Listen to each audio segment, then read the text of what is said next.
అందరికీ నమస్కారం. రాజకీయాల్లో కొంతమందికి పైకి చెప్పుకోలేకపోయినా లోపల ఎంతో బాధపడుతూ ఉంటారు. మరీ ముఖ్యంగా అలాంటి వాళ్ళల్లో శ్రీకాకుళం జిల్లా తమ్మినేని సీతారాం, ధర్మాన ప్రసాదరావు ముందు వరుసలో ఉన్నారు. దీనికి కారణం ఏంటంటే ఒక్కొక్క రాజకీయ ప్రస్థానం ఒక్కొక్క వ్యక్తిది ఒక్కొక్క రకంగా జరుగుతుంది. శ్రీకాకుళం జిల్లాలో ఎర్రవ నాయుడు గారు, ధర్మాన ప్రసాదరావు గారు, తమ్మినేని సీతారాం గారు వీరందరూ ఒకేసారి కుడియడంగా రాజకీయ ప్రస్థానం చేసిన వాళ్ళు. అయితే 83 నుంచి తెలుగుదేశం ఆవిర్భావంతో ఒక కొత్త తరం నాయకత్వం శ్రీకాకుళం జిల్లాలో కానీ ఆ రాష్ట్రం మొత్తం కూడా ఉద్భవించింది. అందులో తమ్మినేని సీతారాం ఆమదాల వలస, అదేవిధంగా హరిశ్చంద్రపురం నుంచి ఎర్రవ నాయుడు గారు రాజకీయ అరంగేట్రం చేశారు. తర్వాత వచ్చిన వరుసలో ధర్మాన ప్రసాదరావు గారు. ఈ ముగ్గురు కూడా రాజకీయాల్లో వచ్చి ముగ్గురు కూడా అనేక పదవులు చేసిన వాళ్ళే. ఎర్రవ నాయుడు గారు రాష్ట్రంలో ఎమ్మెల్యేగా చేశారు, కేంద్రంలో ఎంపీగా చేశారు, కేంద్ర మంత్రిగా కూడా పనిచేశారు. తదనంతరం ఆయన యాక్సిడెంట్లో చనిపోయారు. తర్వాత వాళ్ళ కుమారుడు రాజకీయ ప్రవేశం చేసి ఇప్పుడు మూడోసారి ఎంపీగా గెలిచి అత్యున్నతమైన కేంద్ర విమానయాన శాఖ మంత్రిగా కూడా పనిచేస్తున్నారు. ఎవరు? ఎర్రవ నాయుడు గారి కుమారుడు రామ్మోహన్ నాయుడు గారు. దీనికి కారణం ఏంటి? Political entry, political platform. Telugu Desam ప్లాట్ఫారంలో పనిచేయటం వల్లనే వారికి ఆ రోజు ఎర్రవ నాయుడు గారికి కేంద్ర మంత్రి పదవి వచ్చినా, ఇవాళ వారి కుమారుడు రామ్మోహన్ నాయుడు గారికి కేంద్ర మంత్రి పదవి వచ్చినా అది బికాజ్ ఓన్లీ తెలుగుదేశంతోనే సాధ్యపడింది. వారి వర్గం ఓటింగ్ ఏమైనా విపరీతంగా ఆంధ్రప్రదేశ్లో ఉందా అంటే అది కూడా లేదు. దానికి కారణం నమ్ముకున్న నాయకుడు, నమ్ముకున్న పార్టీ. దానివల్లే ఇది సాధ్యపడింది. ఎవరికి? ఎర్రవ నాయుడు గారి కుటుంబానికి. ఇకపోతే ధర్మాన ప్రసాదరావు గారు కాంగ్రెస్ రాజకీయాల్లో ఆయన 89లో ఎమ్మెల్యేగా, రాష్ట్ర మంత్రిగా కూడా పనిచేసిన వ్యక్తి. అయితే ఆయన కాంగ్రెస్ రాజకీయాల్లో 2004, 2009లో కూడా మంత్రిగా పనిచేశారు. మళ్ళీ తర్వాత వైసీపీలో చేరి 14లో ఓడిపోయారు, 19లో గెలిచి 19లో కూడా రాష్ట్ర మంత్రివర్గంలో మంత్రిగా పనిచేశారు. ఆయన తమ్మినేని సీతారాం గారు 1983లో తెలుగుదేశం పార్టీతో ఆవిర్భావం చేసిన రాజకీయం 1983, 85, 89, 94, 99 వరకు అనేక విజయాలు చవిచూశారు తమ్మినేని సీతారాం గారు.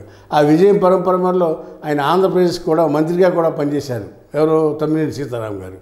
అలాంటి పరిస్థితుల్లో ఆయన రాజకీయ తప్పటడుగు వేయటం వల్ల 99లో ప్రజారాజ్యం పార్టీలోకి వెళ్ళి పోటీ చేశారు, ఓడిపోయారు. ఆ తర్వాత అక్కడి నుంచి ఆయన రాజకీయాల్లో ఇబ్బందులు పడుతూనే ఉన్నారు. తిరిగి 2014లో వైసీపీ తరఫున కంటెస్ట్ చేసి ఓడిపోయారు.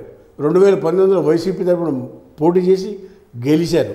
గెలిచినాక ఆయనకి స్పీకర్ పదవి ఇచ్చారు. మళ్ళీ పదవులు కొత్త కాదు కానీ మళ్ళీ లైమ్ లైట్లోకి వచ్చాడు ఇప్పుడు 2019లో. ఇట్లా ఆయన కూడా ఉన్నారు. ఈ ముగ్గురు కూడా కుమారుల్ని, ఎర్రవ నాయుడు గారి కుమారుడు రామ్మోహన్ నాయుడు గారు సెటిల్ అయిపోయాడు రాజకీయాల్లో వాళ్ళ తండ్రి గారు చనిపోయిన తర్వాత. ఇకపోతే ధర్మాన ప్రసాదరావు గారు ఆయన కుమారుడు రామ్మోహన్ నాయుడిని రాజకీయాల్లో తీసుకొద్దామంటే ఆయన ప్లాట్ఫారం దొరకట్లా. గత ఎలక్షన్లో 24 ఎలక్షన్లో ధర్మాన ప్రసాదరావు గారు కానీ తమ్మినేని సీతారాం గారు వాళ్ళ కుమారులకి ఎమ్మెల్యే టికెట్లు ఇవ్వమని జగన్మోహన్ రెడ్డిని రిక్వెస్ట్ చేశారు. జగన్మోహన్ రెడ్డి వద్దు, మీరే నుంచోమని చెప్పి ఇద్దరికి కుమారులు కాకుండా ధర్మాన ప్రసాదరావు గారికి శ్రీకాకుళంలోను, తమ్మినేని సీతారాం గారికి ఆమదాల వలసలో టికెట్ ఇచ్చారు. ఇద్దరు ఘోరంగా ఓడిపోయారు.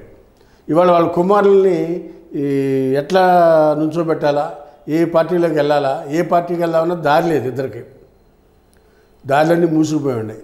ఇక తప్పని పరిస్థితిలో వైసీపీలోనే కంటిన్యూ అవుతున్నారు. వైసీపీలో ఎప్పుడు కుమారుకి ఒక ఎంట్రీ ఇద్దామంటే వాళ్ళకి అర్థం కాని సమస్య తయారైంది ఈ ఇద్దరు నాయకులకి. ఈ ఇద్దరు నాయకులు వాళ్ళ రాజకీయ ప్రస్థానం అయిపోయింది కాబట్టి కుమారులన్నా ఏదో రకంగా ఒక మంచి ఎంట్రీ ఇప్పించాలని వాళ్ళిద్దరూ కూడా తాపత్రయపడతారు. అయితే జగన్మోహన్ రెడ్డి గారు దానికి బ్రేక్ వేశాడు. ఇప్పుడు రాబోయే రోజుల్లో ఎలా ఉంటుందో ఏంటో అని ఇద్దరు తండ్రులు కూడా వాళ్ళది అయిపోయింది కాబట్టి వాళ్ళిద్దరు తండ్రులు ప్రసాదరావు గారు, తమ్మినేని సీతారాం ఇద్దరు కూడా వాళ్ళ కుమారుల గురించి బెంగపడుతున్నట్టుగా ఇటీవల కాలంలో కొంతమంది మిత్రుల దగ్గర మాట్లాడినట్టుగా మనకు అందుతున్న సమాచారం. ఇక్కడ ఒక విషయం తెలియపరచాలి. రాజకీయాలైనా వ్యాపారంలో అయినా వీడు బాగుపడిపోయిన పర్వాలేదు, ఎదుటాడు బాగుపడితే మళ్ళీ తట్టుకోలేదు. దానికి ఉదాహరణ మొగుడు కొట్టేందుకు కాదు, తోడుకోవడం నవ్వినందుకు అనే సామెత ఉంది. రామ్మోహన్ నాయుడు ముందుకెళ్ళిపోయాడని బాధ మనసులో బయటికి కక్కలేరు, మింగలేరు. వీళ్ళ కుమారులు చూస్తే రాజకీయ ప్లాట్ఫారం దొరకలేదని చెప్పి వీళ్ళిద్దరూ కూడా బాధపడుతూ ఉన్నట్టు మనకు అందుతున్న సమాచారం. రాజకీయాల్లో ఓడలు బళ్ళు అవుతాయి, బళ్ళు ఓడలు అవుతాయి. ఏ రోజు ఎప్పుడైనా ఏదైనా సాధ్యపడచ్చు. వేచి చూద్దాం తొందరలో ఏం జరుగుతుందో. హాయ్ ఫ్రెండ్స్, మా ఫ్యూచర్ టుడే ఛానల్ చూస్తున్నందుకు చాలా థ్యాంక్స్. మరిన్ని లేటెస్ట్ వీడియోస్ కోసం వెంటనే సబ్స్క్రైబ్ చేయండి. అలాగే ఈ బెల్ని కూడా రింగ్ చేసేయండి. మా లేటెస్ట్ వీడియోస్ నోటిఫికేషన్స్ అన్నీ మీ మొబైల్లో వస్తాయి. మా వీడియోస్ మీకు నచ్చితే లైక్ చేయండి, షేర్ చేయండి, నచ్చకపోతే కామెంట్ చేయండి.